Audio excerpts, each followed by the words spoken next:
Vamos a comenzar. Bienvenidos todos a una nueva edición de Hoyo Conciencia, este programa de divulgación científica que tenemos en el pueblo. Y como siempre nos gustaría, en nombre de todo el equipo organizador, empezar dando las gracias a las distintas instituciones, asociaciones y personas que hacen posibles estas charlas, empezando por el Ayuntamiento de Hoyo de Manzanares, en especial el concejal de Participación Ciudadana, que es la concejalía a través de la cual se articula el apoyo del Ayuntamiento, Juan José Regueiras, al blog Cosas de Hoyo, que tan unido está a este proyecto desde sus inicios, a los empresarios y hosteleros de Manzanares que nos abren su casa y nos ponen a nuestra disposición los medios para poder hacer las sesiones. Hoy en especial a Mayo Guisasola, nuestra anfitriona. Gracias. A la librería de Hoyo, obviamente, al CSIC y a la Real Academia de Ciencias, que sabéis que también nos ayudan, a todos los ponentes que con sus excelentes charlas hacen que el proyecto siga vivo, y por supuesto a vosotros, sin los cuales esto no existiría. Y dicho esto, para la charla de hoy tenemos al profesor Florentino Gorondo, Tino, que es doctor por la Universidad Autónoma de Madrid. Posteriormente se fue de estancia postdoctoral a la Universidad de Colorado, a Boulder, que es un sitio donde hace más frío que no Hoyo Manzanares en invierno. Y luego, como le gusta el frío, se fue a Boston, al prestigioso MIT. Y ya de vuelta, pues en la actualidad es catedrático en la Universidad Autónoma de Madrid y pertenece desde que se fundó al Instituto de Ciencias de Matemáticas, que es de la Universidad Autónoma y el CSIC, con lo cual somos compañeros, y además trabajamos en el campo de Canto Blanco los dos. Ha recibido recientemente un premio de movilidad consistente en utilizar el aprendizaje de las máquinas para mejorar la movilidad en Alcobendas, al lado de la universidad. Así que nada, simplemente quería dar las gracias a Rosa y a ti por venir a este pequeño pueblo que desde hoy podéis considerar el vuestro, y cuando quieras. Muchísimas gracias.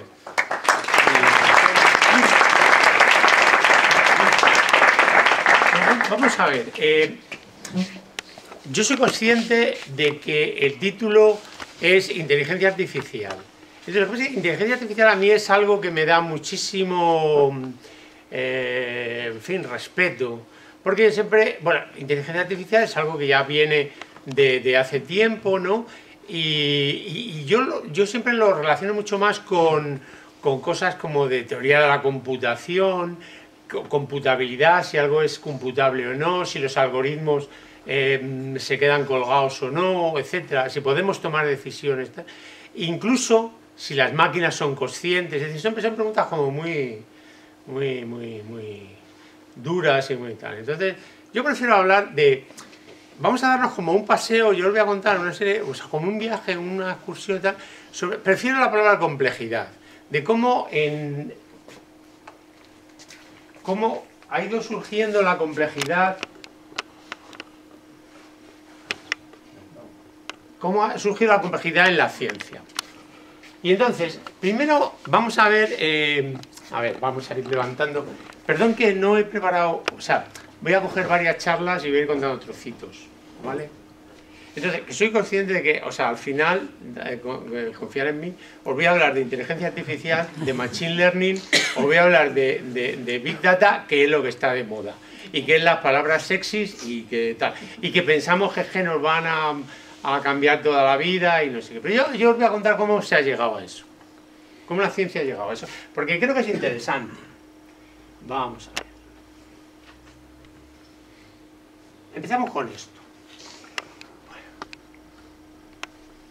Mira, voy a dejar esto en una charla que di en una sociedad astronómica. Y entonces la idea es, la ciencia empezó, digamos, la ciencia necesita algo muy claro, que es que haya algo entendible, algo que se repita, algo que si tú pones las mismas circunstancias pase lo mismo. Hay otras cosas muy respetables, yo qué sé, Lourdes. Alguien va un día allí y ve a la Virgen, pero luego vas tú y no la ves. Que es totalmente respetable, no quiero nada, pero eso no es ciencia. Que la ciencia es que es muy restringidita y muy poquita cosa. Entonces hay cosas que han movido el mundo, mucho más que la ciencia.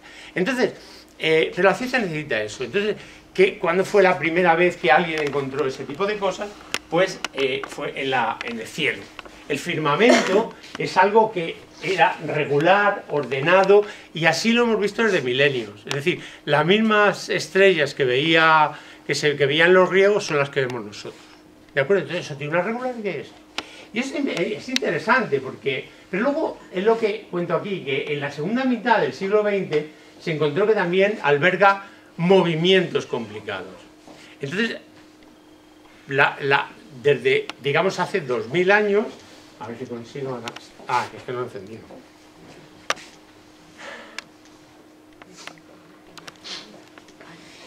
Digamos que los primeros astrónomos serían los babilonios, que en los zigurat y todas estas cosas, pues observaban el cielo, sus medidas las ponían en estas tablillas que se conservan en el Museo de Londres, y encontraron cosas increíbles. Es decir, por ejemplo, midieron con una exactitud brutal lo que era el periodo, por ejemplo, de Marte, o una cosa muy interesante que es el periodo de los saros, que es con qué periodicidad ocurren los eclipses. ¿Cuándo ocurre un eclipse para nosotros? Joder, pues cuando nos lo cuentan los periódicos. La que mañana va a haber un eclipse, no sé qué, y todo el mundo habla, un eclipse, y luego es una porquería de eclipse, que se ve muy poquito. Pero bueno, eso tiene una periodicidad, y lo que pasa es que es una periodicidad de 72 años. Entonces tú no te enteras del tema, porque para cuando ya empiezas a ver repeticiones ya estás en el otro barrio. Entonces, pero ellos, apuntando y tal, con esas 2000 tablillas de observaciones, luego, bueno, luego vienen los griegos, ¿no? Que básicamente ya son los astrónomos profesionales de por sí, ¿no? Que empiezan a ver sobre todo cómo se mueven los planetas. Porque claro, es muy fácil ver cómo se mueve el cielo, que cada 365 días está en el mismo sitio. Es muy fácil ver qué pasa de un día para otro. En fin, incluso la Luna, que es bastante complicada, su movimiento, también tiene cierta regularidad. Pero los griegos ya, y empezaron con los epiciclos. Entonces es una cosa que siempre decimos, pero los griegos se equivocaron porque no, o sea, es el Sol el que está en el centro. Bueno, eso en la época de los griegos no tenía mucho sentido. Los epiciclos es una cosa, los epiciclos sabéis lo que es, ¿no? O sea, así lo cuento yo. Es que los movimientos de los planetas, lo que haces es que los explicas con movimientos de círculos simplemente. Y es una cosa portentosa la precisión que tienes. Y de verdad que no es mucho más fácil que pongas la Tierra en el centro o que pongas el Sol. No, el que dice eso es porque no ha hecho ningún cálculo astronómico. Pero bueno, el tema... Bueno, había montones de historias, a ver si saco... No lo tengo, pero... no lo tengo aquí. O sea, con estas cosas de mover un círculo con otro, que si os acordáis, eso os puede recordar esos juguetes que teníamos de niños, ya que veo que aquí estamos todos de la misma edad, esos juguetes que era una cosa de plástico que tenía como una ruedecita y luego tenías otra ruedecita y metías un boli y dabas vueltas, y salían así como flores y cosas y tal. Bueno, con eso se puede, eso es el principio que os digo de cómo calculaban los griegos las posiciones de los planetas. Bien, entonces, todo esto, ¿por qué me interesa a mí? Bueno, porque durante toda esa época, de 2000 años atrás a prácticamente el principio del siglo XX, todo funcionó igual, la ciencia funcionó exactamente igual. Todo se suponía que había regularidades y que la labor que tenía el científico, el ser humano, era extraer esas regularidades. ¿De acuerdo? Y eso era importante, porque para los viajes. Es decir, no solo los viajes por el océano, donde ya no dejas de ver la Tierra y lo único que puedes es ver las estrellas, sino incluso antes cuando atraviesas un desierto, digamos Marco Polo. Entonces es muy importante porque tienes que, para saber dónde andas, solo te puedes fiar de las estrellas. Entonces la astronomía fue la ciencia por naturaleza, la ciencia paradigmática. No solo te servía para saber cuándo tenías que plantar las cosechas y todas esas cosas, y la luna de cuando hay que recoger y cuando hay que plantar y todas esas historias que que no sabemos, sino para moverse. Entonces, hay dos cosas. Para saber dónde estás, el globo terráqueo tiene la latitud y la longitud. Entonces, la latitud enseguida todo el mundo se dio cuenta que era cuestión en el hemisferio norte de mirar la polar o en el hemisferio sur de mirar la cruz del sur. Si la tienes arriba, es que estás en el polo norte y todas las estrellas están dando vueltas. Si la tienes en el horizonte, todas las estrellas hacen así y es que estás en el ecuador. Y si estás como aquí a 40 grados, pues la tienes ahí a 40 grados y están dando vueltas. Y con eso, simplemente midiendo ese ángulo, sabes si estás más cerca del polo o más cerca del ecuador. Eso era muy fácil desde los que conquistaron la Polinesia, ¿no? Pero el problema era la longitud. Entonces la longitud era muy complicada, es decir, ¿dónde estabas? Y eso, por ejemplo, para Colón, que lo tengo aquí puesto, que le salvó un poquito la vida, ahora os lo cuento, era muy importante. Era muy importante. Entonces, si os fijáis, todas las naciones que han sido una potencia naval en algún momento, España en su tiempo, Felipe II, digamos, Carlos I, Inglaterra, todas tienen un real observatorio. Entonces dices, coño, ¿y a los marinos para qué les importa la astronomía? Pues para esto. Entonces, lo que se hace hoy en día ya es distinto con el GPS y todas estas cosas, pero lo que se hacía era, se preparaban unas tablas con efemérides, que es esto de aquí. Es decir, ¿cuándo iba a haber un eclipse de tal, de sol, de luna? ¿Cuándo tal estrella iba a ocultarse por la luna?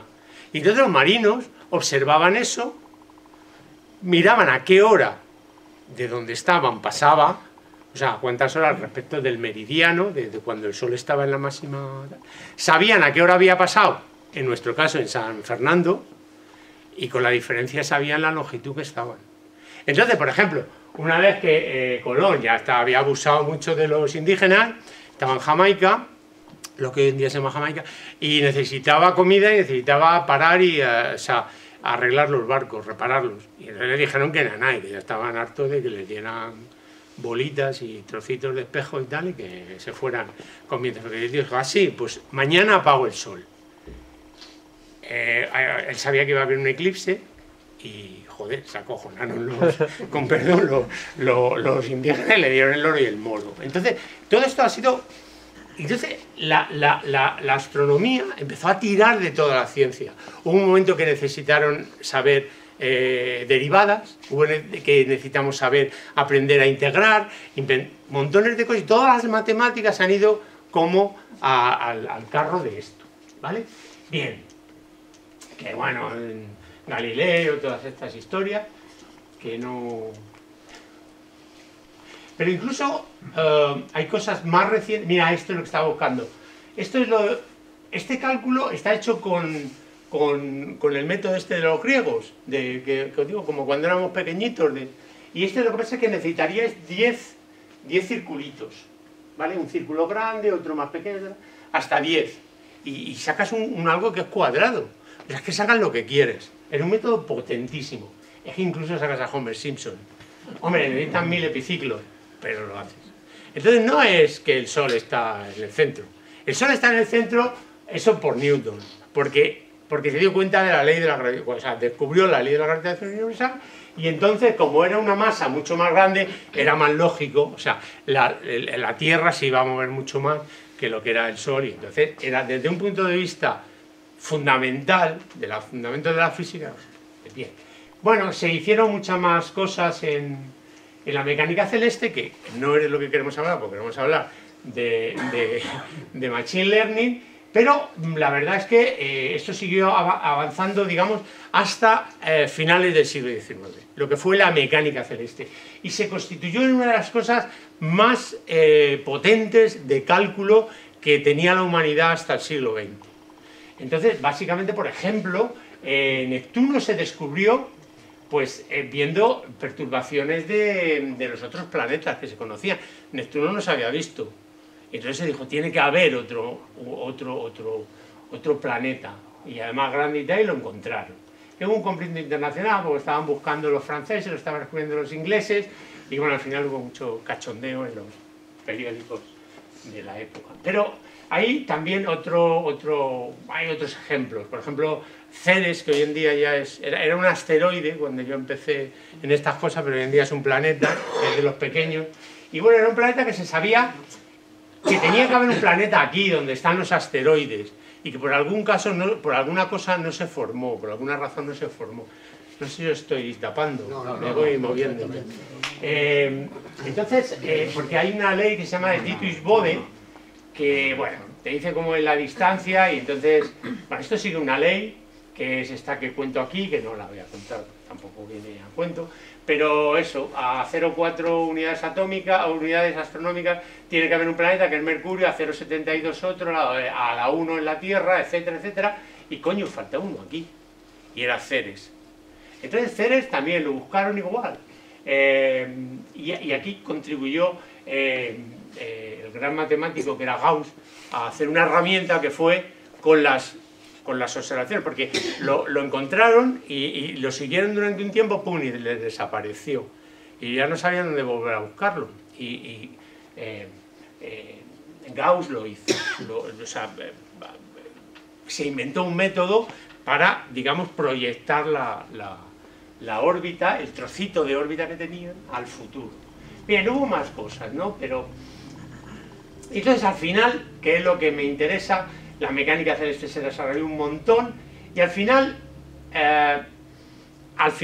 del siglo XIX, Laplace hizo su gran frase, que fue una gran metedura de pata, digamos, no metedura de pata porque estaba bien dicho en aquella época, pero que en los siglos venideros le quitaron la razón.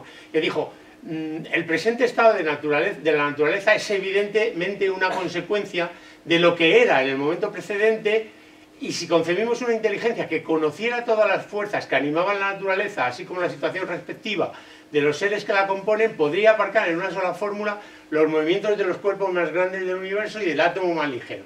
Nada le resultaría incierto, y tanto el futuro como el pasado estarían presentes a sus ojos. O sea que la ciencia estaba ya acabada, digamos. O sea, desde el punto de vista fundamental estaba acabado. Todo era regular, y simplemente era un problema de saber dónde estaban todas las cosas, que era complicado.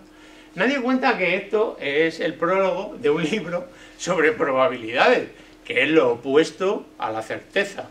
Y es que hay un trozo siguiente, que no lo voy a leer, pero que básicamente el tío decía: bueno, sí, pero como esto no se puede hacer, pues hay que hacer teoría de probabilidades. Es una cosa, una curiosidad. Bien, y entonces el resto, pues era lo impredecible, lo esotérico, lo mágico, lo que no se entendía, que había una parte, ¿no? La química, básicamente, por ejemplo. Bien, entonces nos metemos en el siglo XX.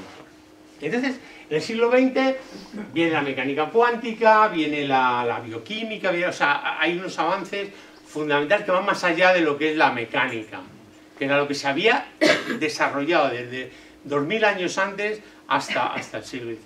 Y entonces, en los años 60, este señor tan simpático, que se llamaba Edward Lorenz, bueno, era un profesor en el MIT, y digamos que vino la Segunda Guerra Mundial y a todos los científicos los pusieron a hacer cosas.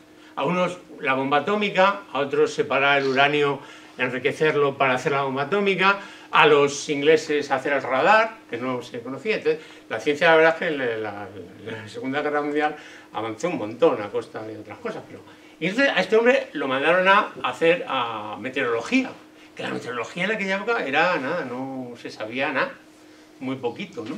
Entonces él empezó a trabajar con una serie de ecuaciones, y que no las voy a poner, pues son las ecuaciones de Lorentz, en su honor, pero al final en lo que se dio cuenta es que hay ecuaciones muy sencillas, tan sencillas como las de la mecánica celeste, que tienen muy mala idea, son muy difíciles de integrar, hasta el punto en que el tiempo es impredecible.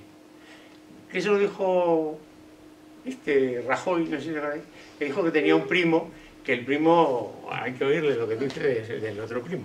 Porque dijo: si mi primo dice que se ha juntado y no tiene ni idea y tal. Vamos a ver, una cosa es el clima y otra cosa es el tiempo atmosférico.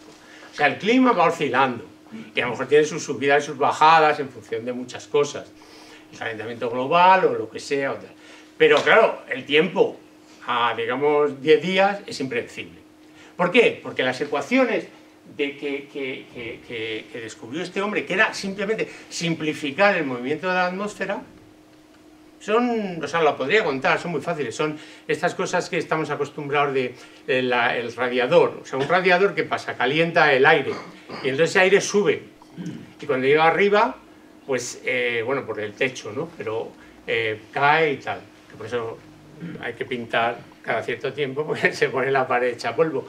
Pero, por ejemplo, también por las mañanas, en invierno, sale el solecito, ha hecho un pelado de importancia, y entonces el sol empieza a calentar las piedras, típicamente, o el suelo en general, pero las piedras, y entonces se crean térmicas. Y las térmicas las notas porque los pájaros grandes, los que le cuesta mucho mover las alas, las cigüeñas de aquí, de esta zona de la sierra, los buitres de un poco más allá, o etcétera, pues se ponen ahí porque con eso suben sin mover las alas. Lo veis, ¿no? Que están ahí dando vueltas, ¿no? Bien, entonces, lo importante de esto es que este hombre dio una conferencia en la Sociedad Americana de Meteorología que dijo: ¿puede el aletear de las alas de una mariposa en Brasil desencadenar un tornado en Texas? Y la respuesta era que sí. O sea, en el sentido de que las ecuaciones que gobiernan el tiempo atmosférico, o sea, lo que es el tiempo de un día para otro, el tiempo meteorológico de un día para otro, eso cambia con cualquier cosita y tal. Entonces, esto ya se ha hecho, como se dice en inglés, conversacional. No sé cuál sería la palabra en castellano. Pero es el efecto mariposa. Que sí, eso es el efecto mariposa. Quiere decir que, coño, tú quieres hacer, quieres pensar cómo va a ser tu vida y tal, y si un día pasa algo y cambias, y yo qué sé, pasa de ser el criminal más grande al sacerdote más severo, ¿no? Entonces, esto, ¿qué es lo que pasa en esta película? Que no sé si la habéis visto. Pero bueno, es una película que se basa, cada cierto tiempo los personajes se dirigen a la cámara y les cuentan conceptos de la teoría del caos. ¿Qué es lo que voy a contar yo? Y entonces vamos a acabar ya con esta... que aquí ya... Esto luego... Yo os voy a contar lo del caos, que es algo como qué pasó con la ciencia a partir de los años 60, del siglo XX. Y entonces esto vamos a contar aquí.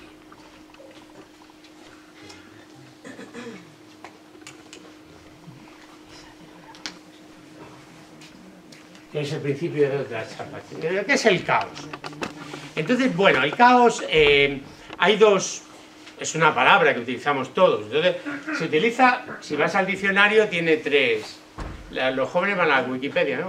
Al diccionario todavía, y, sus hojitas grandes y tal. Pero perdona, siempre hay... Ponlo en modo presentación. Perdón, sí. Primero hay la cosa esta de... Sí, en todas las mitologías, en todas las religiones, entonces tal, no sé por qué les gusta que al principio había un estado de confusión, de desorden, no sé qué, viene alguien o pasa algo, llámese Big Bang, llámese el Génesis, y pone orden, separa la luz de las tinieblas, las aguas de no sé qué, tal, en fin. Eso es, no sé, es una... Pero luego lo utilizamos como... el estado de confusión y de eso, el tráfico hoy era un caos. Yo qué sé, mi clase de hoy era un caos porque los tíos estaban así.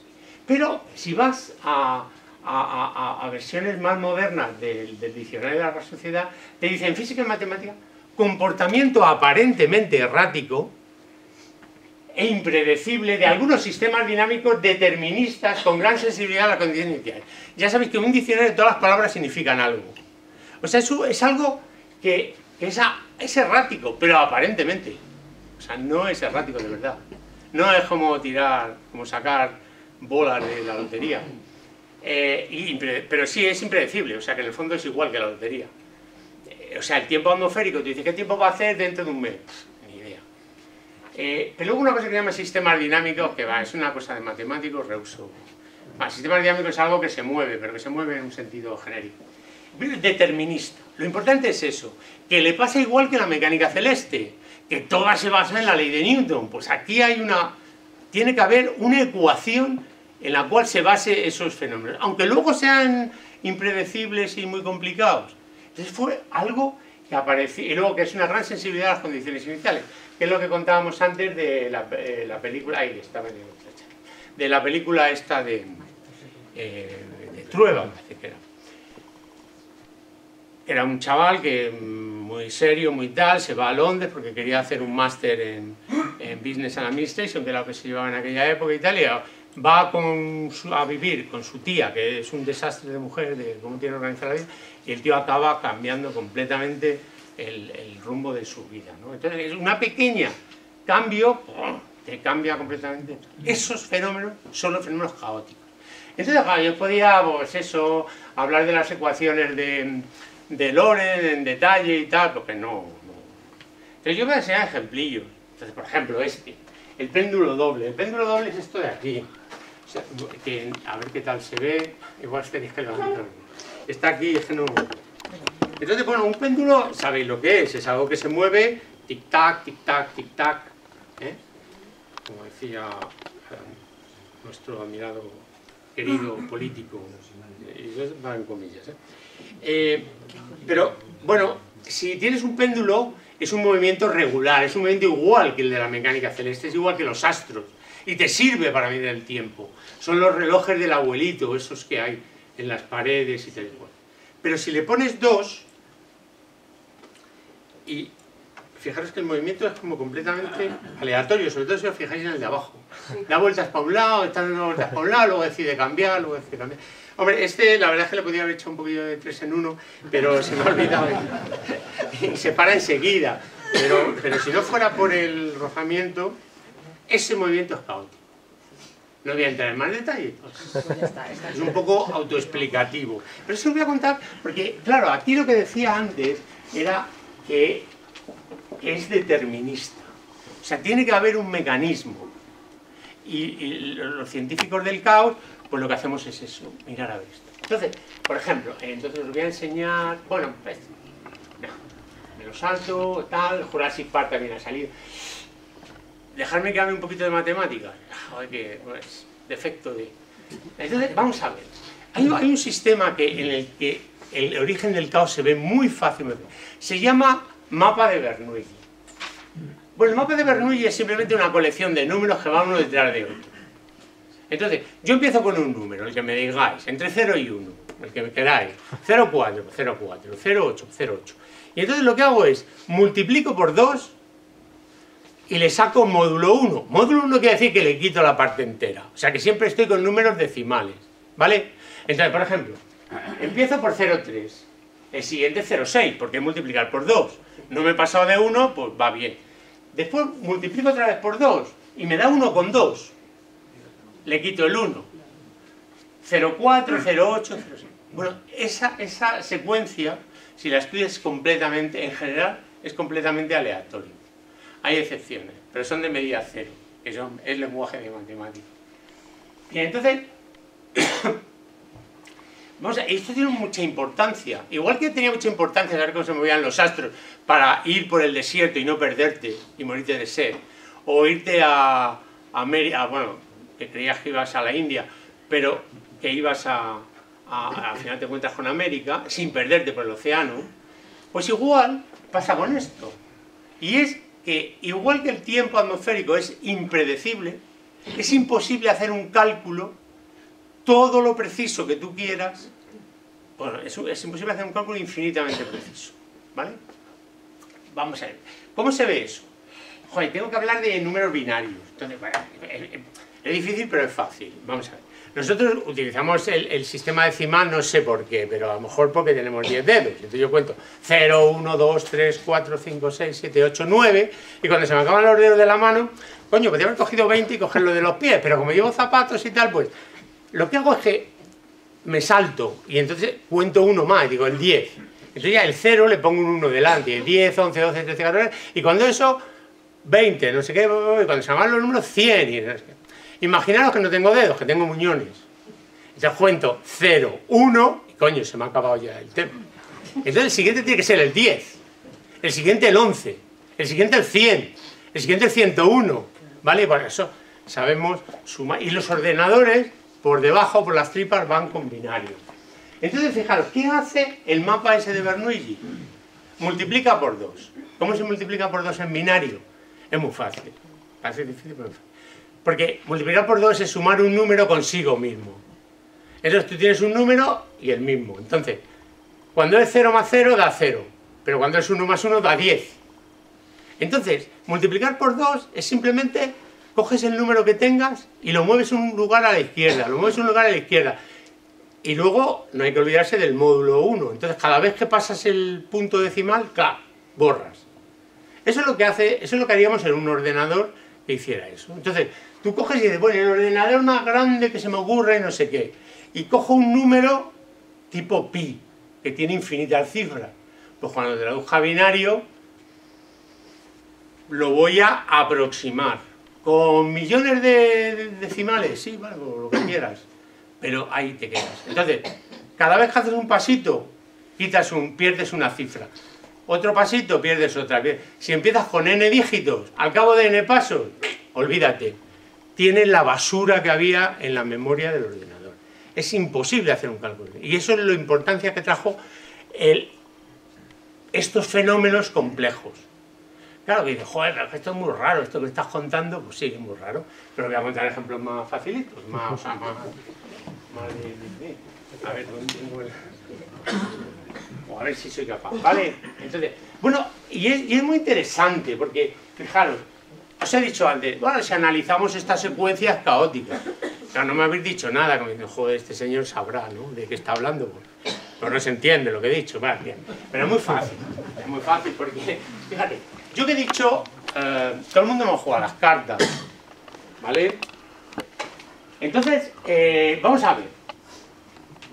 Yo he dicho números entre 0 y 1, siempre números decimales, ¿no? Bien, pues yo los puedo representar en esa recta, todos los números, hay infinitos, ¿vale? ¿Qué he hecho con el mapa de Bernoulli? Multiplicar por 2, que es estirarlo, o sea, el 1 lo he llevado al 2 y el 0 lo he dejado en el 0 y el 1 medio lo he llevado al 1, lo he estirado. Pero como no me puedo pasar de 1, lo que he hecho es retorcerlo y volver a mezclar. ¿De acuerdo? Fijaros, lo he puesto ahí, la mitad en rojo y la mitad en verde para ver lo que va pasando. Entonces, fijaros, el color verde y el color rojo se van mezclando. Y al final tienes una mezcla aleatoria. Pero si no lo creéis, ¿qué hacéis vosotros cuando jugáis a las cartas? Lo que hacemos todos. Coges el mazo, lo divides en 2 y lo mezclas. Pues exactamente eso, ¿no? ¿Qué he hecho? O sea, he cogido esta mitad, he cogido aquella mitad y las he vuelto a mezclar. Lo haces otras veces. ¿Cuántas veces barajas tú las cartas antes de empezar a repartir? 4, 5 como mucho. Y ya no hay que pasarse, ¿no? Este mecanismo es el que hace y luego ya las reparte y sabes que van a venir completamente aleatorias.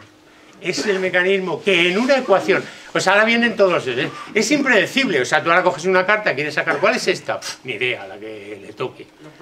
Pero es determinista. Yo lo he hecho con una regla bien definida. Lo que pasa es que esa regla definida tiene muy mala idea, muy mala baba, igual que las ecuaciones de la atmósfera, y hacen que sea impredecible el tiempo atmosférico, que sea imposible hacer un cálculo infinitamente preciso.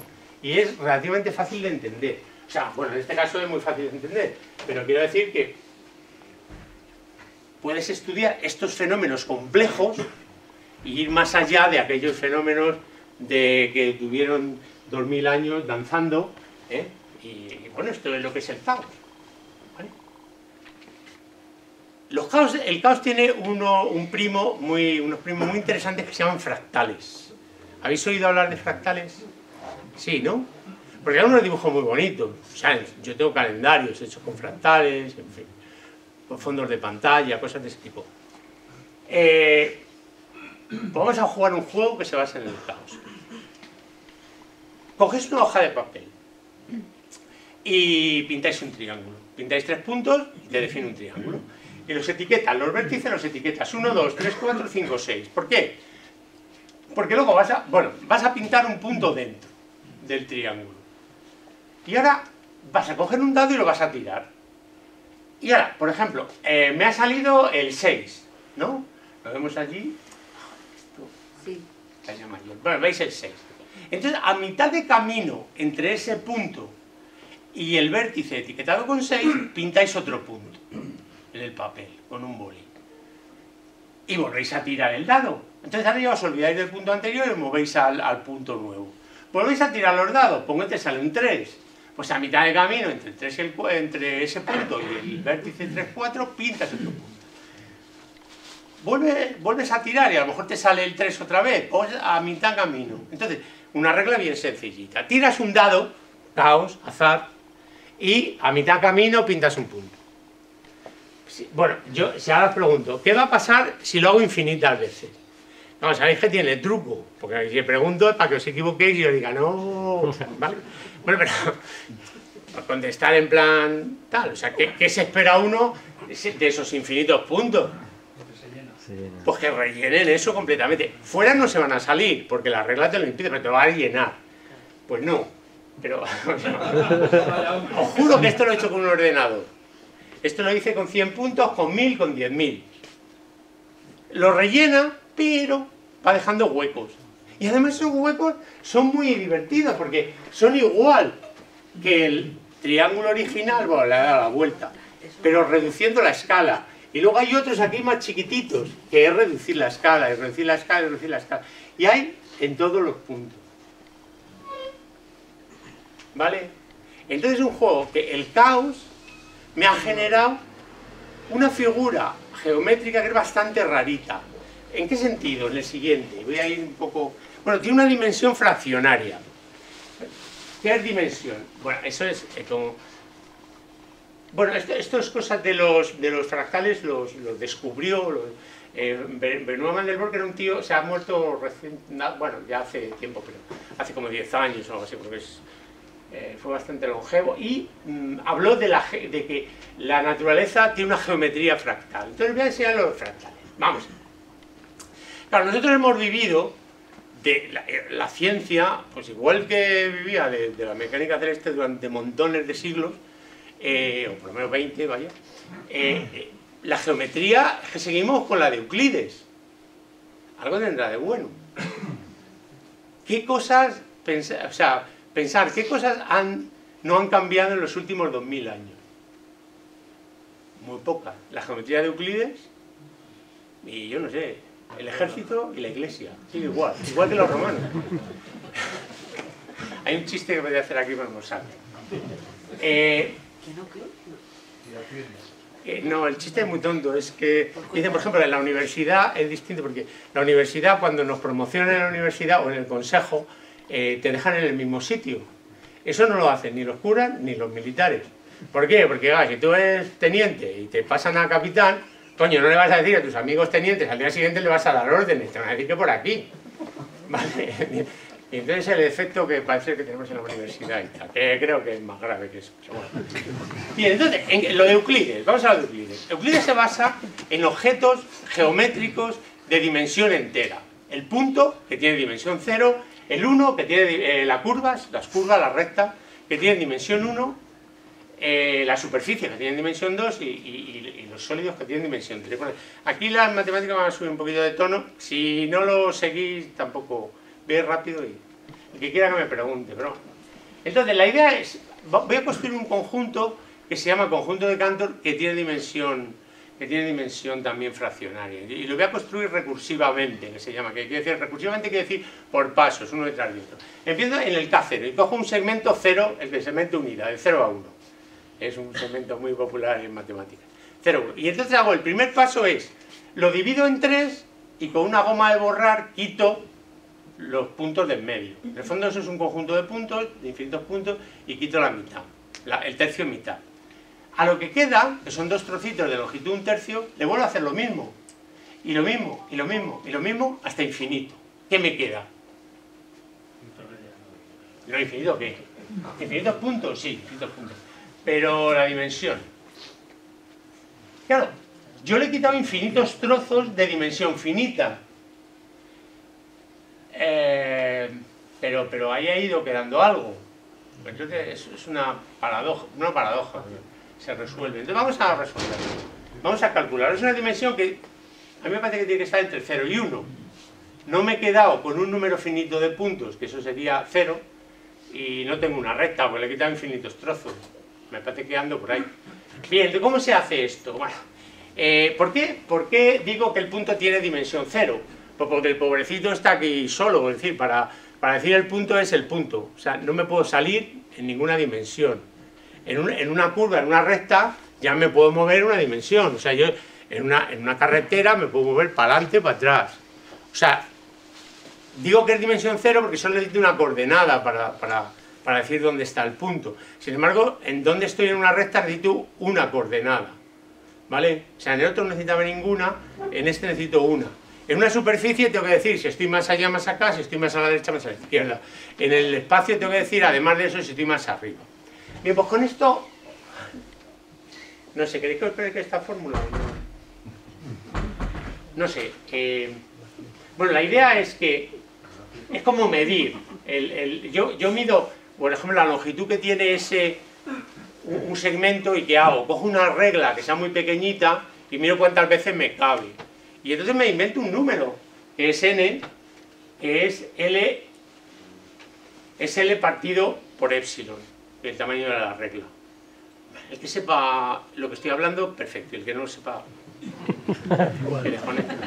Lo mismo pasa si mido la superficie, tengo que poner ladrillitos, y los ladrillitos tienen un de epsilon cuadrado. Si fuera a 3 dimensiones necesitaría cubos, que serían de volumen epsilon cubo. Entonces al final tengo una fórmula que es esta, y el número n es proporcional a epsilon elevado a menos la dimensión. ¿Vale? Entonces, estas ecuaciones, que cuando se lo cuentan a los del instituto, digo, joder, ¿qué es lo que más odiáis de que lo cuentan en matemáticas? Los logaritmos. Y decís, ¿para qué sirven los logaritmos? Para despejar estas ecuaciones. Esas ecuaciones se pueden despejar tomando logaritmos. El que sepa cómo se hace y tal, bien, el que no pasa nada. El logaritmo de n es menos d logaritmo de epsilon, entonces puedo despejar de epsilon y calcular. Bueno, pues cuando hago esto, me sale una dimensión que es 0,63. ¿Vale? O sea, son objetos de dimensión fraccionaria, que a nadie se le había ocurrido utilizarlos en mecánica celeste y tal. Pero cuando empezaron a estudiar los fenómenos caóticos, cuando los miras geométricamente, te salen este tipo de objetos que son pues, divertidos. Entonces hay, yo que sé, este de aquí, por ejemplo, que es como... le llaman el copo de nieve, ¿no? Porque es lo mismo de antes, quitas el tercio mitad, pero añades 2. Y te va quedando ahí como una especie de copo de nieve. Eso tiene dimensión, puedes hacer el mismo cálculo y te da 1,09. Y, porque habíais escrito en el póster que cómo estas cosas influyen en la vida corriente. Esto salió el otro día no sé si veis por la tarde, los domingos, el de La Roca, el programa de La Roca, pues hablaron de esto, de que estos objetos, que si coges un trocito de coliflor y te lo ponen aquí, no sabes si te están, qué cantidad de coliflor te están enseñando, puede ser la coliflor entera, tiene una simetría de escala, o sea, un trocito de coliflor es igual, más o menos, ¿no? A todas las escalas, y luego estas otras cosas tan sanas. Yo el romanesco ya eso ya no lo pongo, pero vamos, desde hace poco, ¿no? Pero es que es muy importante también porque toda la anatomía humana es fractal. Por ejemplo, tú dices, los vasos sanguíneos. Claro, dices, ¿para qué sirven los vasos sanguíneos? Los vasos sanguíneos sirven para llevar oxígeno a todas las células. Claro, imagínate una sola cañería, una sola vena o arteria que saliera del corazón, pasara por todas las células que tienes en el cuerpo y volviera. Joder, el corazón ese necesitaría bombear a una potencia tal que al primer bombeo te explotaba el pecho. Es mucho más eficiente que sale una vena grande, una arteria grande, un vaso grande, que se bifurca en dos, que se bifurca en dos, que se bifurca en dos, y al final llegas muy cómodamente a todos los puntos. Además luego tiene ventaja, pones las venas grandes escondiditas y evitas morirte malamente. Hasta que viene un malaje y te corta aquí, o eres torero y te cogen por aquí. Y ahí te enganchan una vena grande y te desangras rápidamente. Pero en general, no, ¿vale? Y una vez se te bloquea una, y si es una pequeñita no te pasa nada. Te salen varices, lo que sea, pero no te mueres. Lo mismo pasa con los pulmones. Los pulmones, ¿qué misión tienen? Pues intercambiar oxígeno. Entonces, cuanta mayor superficie tengan, mejor. Se calcula que el volumen, perdón, la superficie que hay en los pulmones es como la de un campo de tenis. Vete tú a un campo de tenis, extiendes un papel de seda de esos hiperfino, lo partes en dos, lo arrugas y te lo metes dentro, a que no te cabe. Pero sin embargo, la tráquea, que se bifurca en los bronquios, que los bronquiolos, que no sé qué, que no sé qué, que no sé qué, ¿vale? Es mucho más eficiente.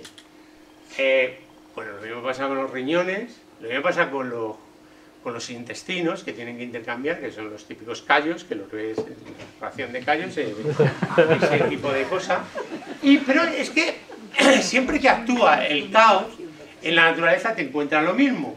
Por ejemplo, aquí. Esto es una cosa que hizo Mandelbrot sobre la costa de Inglaterra. La costa de Inglaterra pues es bastante, sobre todo esta de aquí, de esta parte, es bastante complicada. Entonces, claro, ¿qué dimensión tiene? El problema es cuánto vale la longitud. Una cosa muy interesante, le pasa lo mismo a las fronteras. ¿Cuánto vale qué longitud tiene la frontera entre España y Portugal? Te vas a una enciclopedia portuguesa y te dice un número, te vas a la española y te dice otro, y dices, coño, ¿qué pasa? ¿Qué pasa? Porque es un servicio geográfico distinto.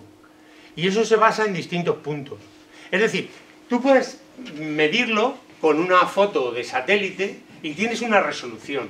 Lo puedes hacer con una avioneta. Lo puedes hacer con un señor que vaya con esas cosas de las carreteras, de los accidentes, midiéndolo. O puede un gusano, pero es que un gusano tiene que decidir esta piedra es portuguesa, esta piedra es española. Pero lo puedes hacer a nivel atómico, porque este átomo es portugués, este átomo es español. O sea, es algo que no está bien definido, depende de la escala. ¿De acuerdo? Entonces, bueno, esto lo demostró en este artículo Mandelbrot, diciendo que dependía del tamaño de la... Y el problema es ese, es que no es una línea. Tú te crees que es una línea, pero no es una línea. Es un fractal, ¿vale?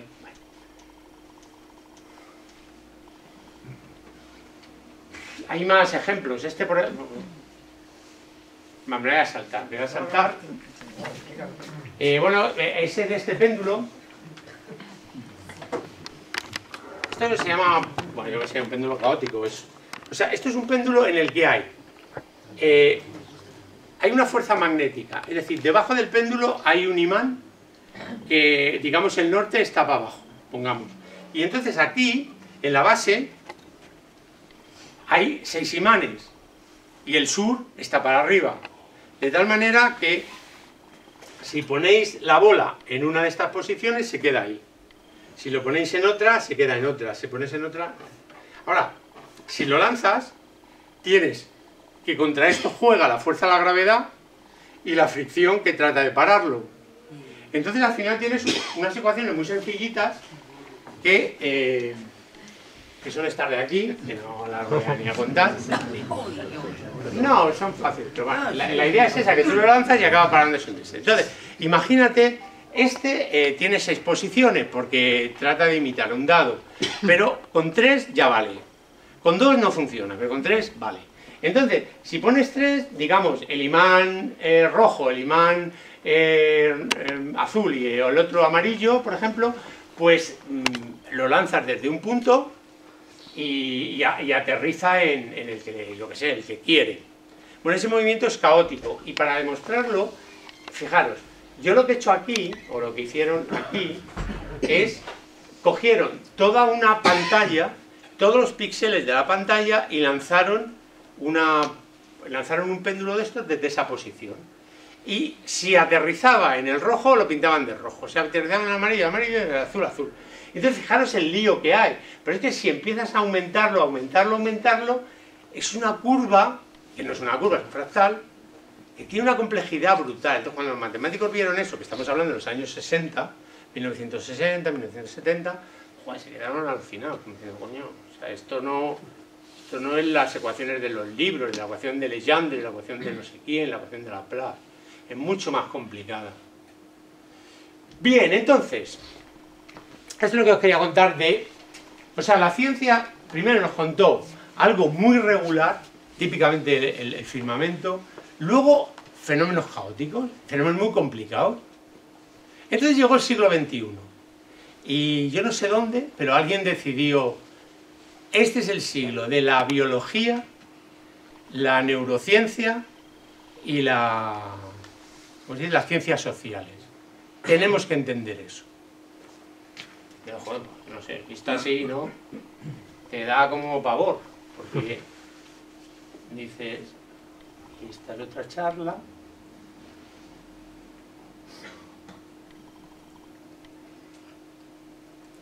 Claro, ahora imaginaros que decimos el cerebro. El cerebro son toda una serie de neuronas que interaccionan y que te hacen que seas capaz de matar a una persona, de dar tu vida por una persona, de tener sentimientos, de llorar, de apreciar la música, de, yo qué sé, de simplemente andar, de mil cosas. Todo eso, cuando te ponen electrodos y tal, suena, o sea, son señales eléctricas que se cambian, ¿no? Como demostró Ramón y Cajal. Y me parece complicado, ¿no? Parece complicado.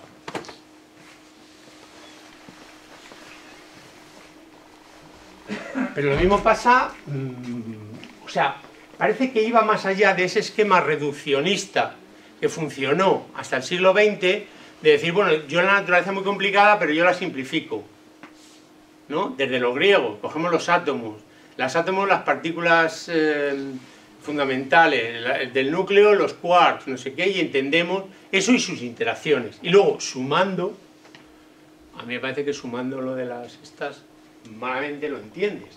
Es lo que, bueno, con esto del Ana de Beaucasson, que era un ingenio mecánico, que tú le dabas comida por el pico y echaba la comida por atrás, ¿no?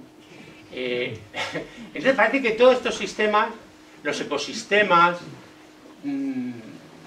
la sociedad, todo esto es completamente distinto. Ya aparecen fenómenos emergentes completamente distintos. El ejemplo típico es el de... me parece que bueno, estos conjuntos de pájaros que se mueven a la vez y no chocan los tíos.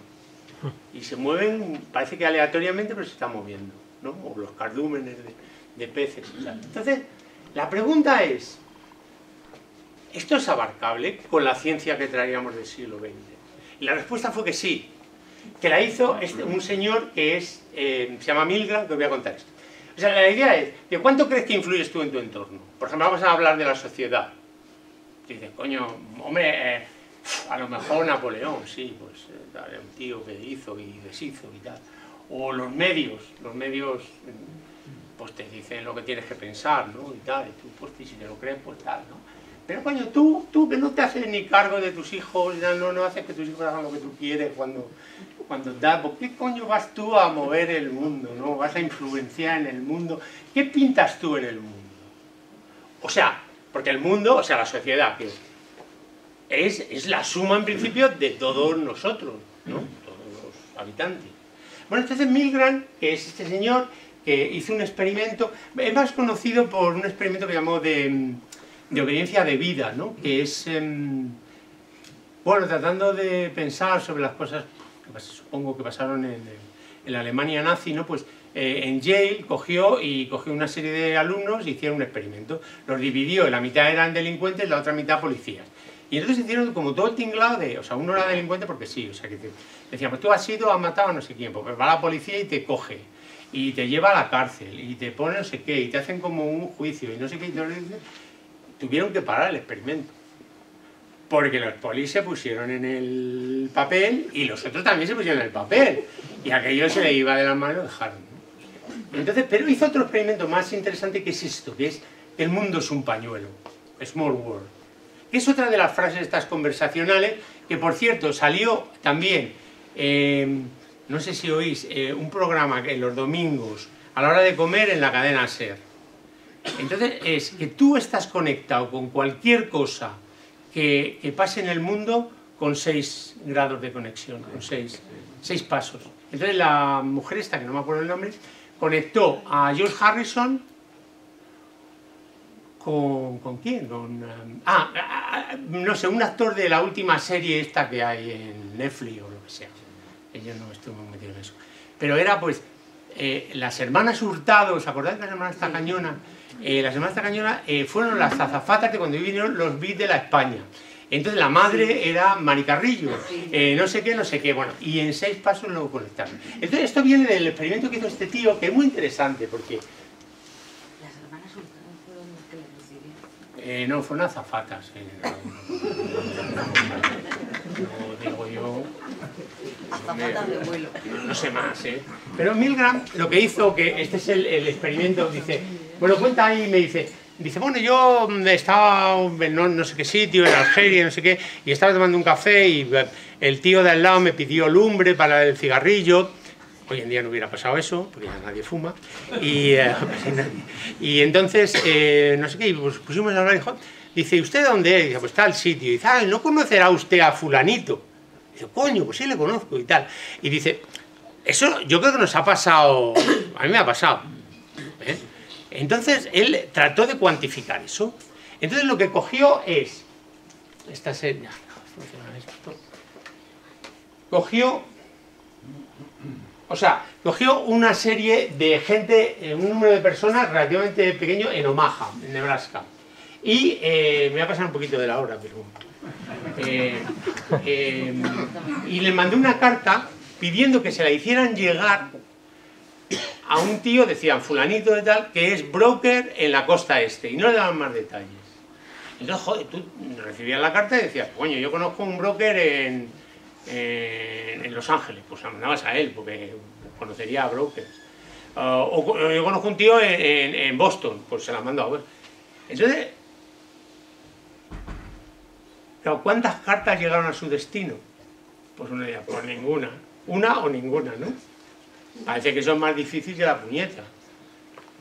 Bueno, pues sorprendentemente, bueno, esta es una de por donde fue viajando y tal.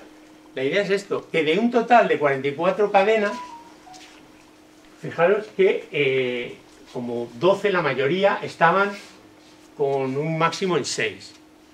Claro, me puedes decir, bueno, esto es un experimento de cachondeo, porque en el fondo, joder, estás con unos números ridículos. Este experimento se repitió cuando ya estaba Internet, se hizo con 100.000 personas, no sé qué, y daba los mismos resultados.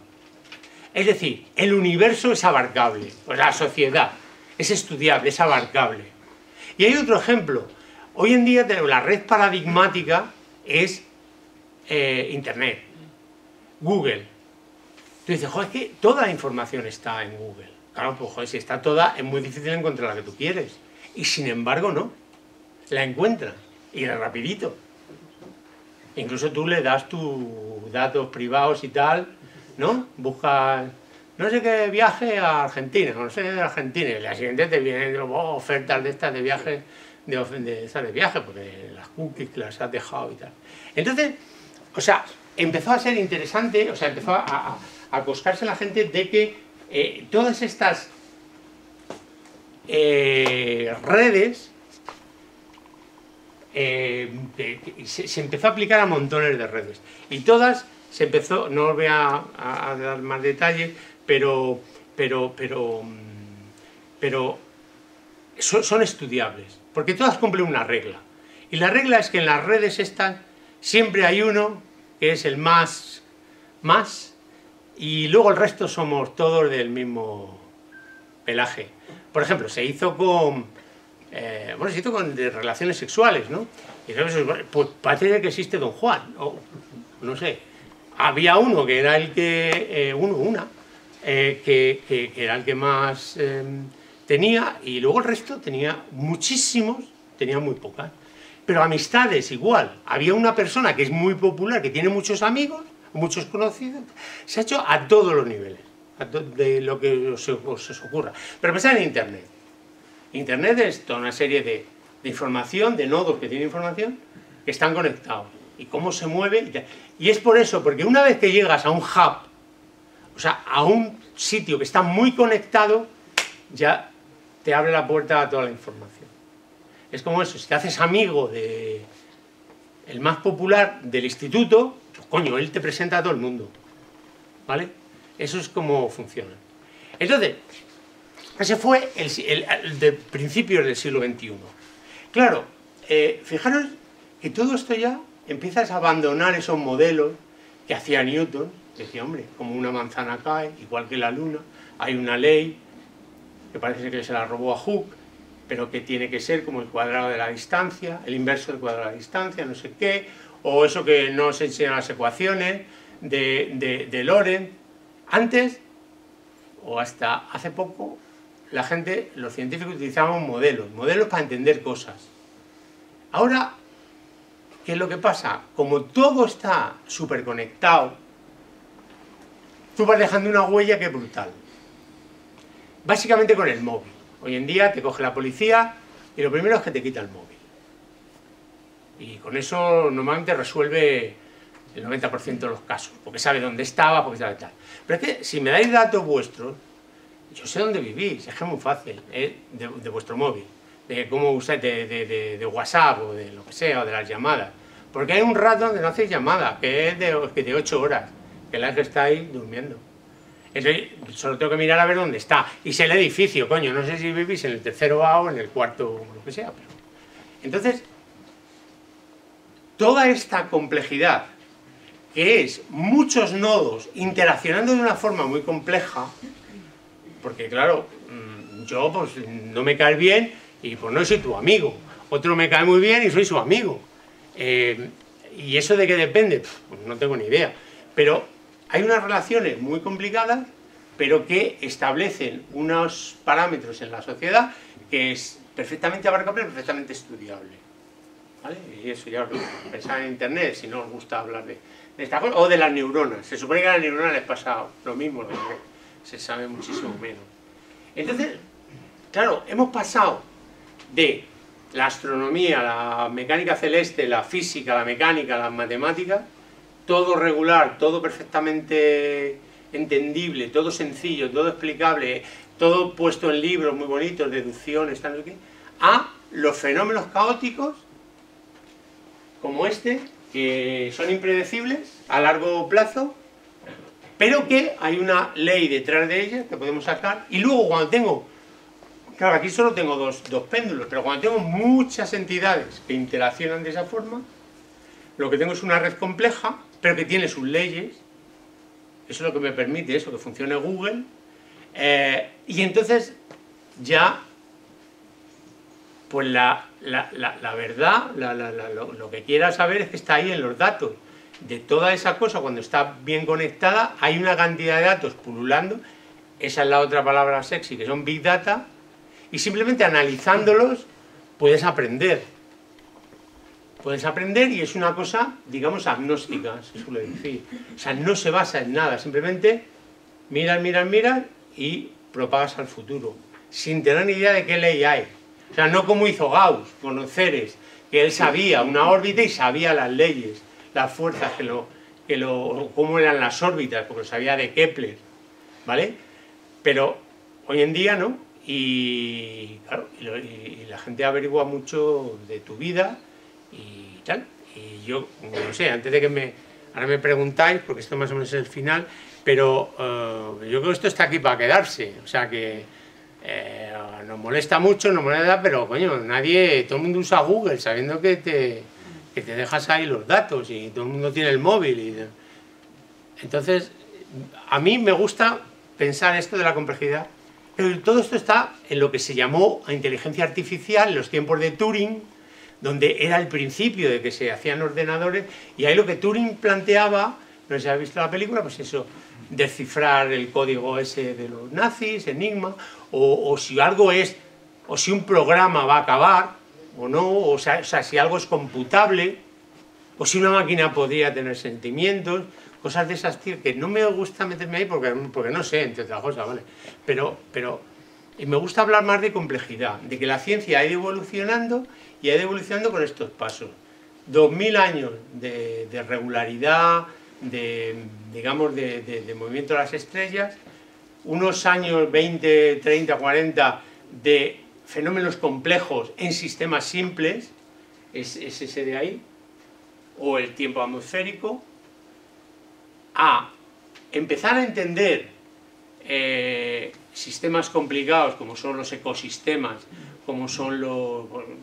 porque es eso, o sea, hay redes depredador-presa, hay redes genómicas de los genes, cómo se comportan, o sea, cómo entre varios genes o lo que sea, hacen que tengas una enfermedad o no la tengas. Y todo se explica por las mismas explicaciones, por el mismo tipo de eso, de que hay elementos muy conectados y la mayoría estamos poco conectados. Y luego eso lo unes con que dejas ahí una huella de datos brutal, que hoy en día tenemos la capacidad, o que vamos a tener en muy breve la capacidad de computarlos con la computación cuántica, que hoy en día no compite con la clásica, pero que dentro de un poco yo creo que sí. Y es un poco mi visión del asunto que me parece interesante. Esto es lo que os quería contar y ahora, si me queréis preguntar, pues intentaré contestar.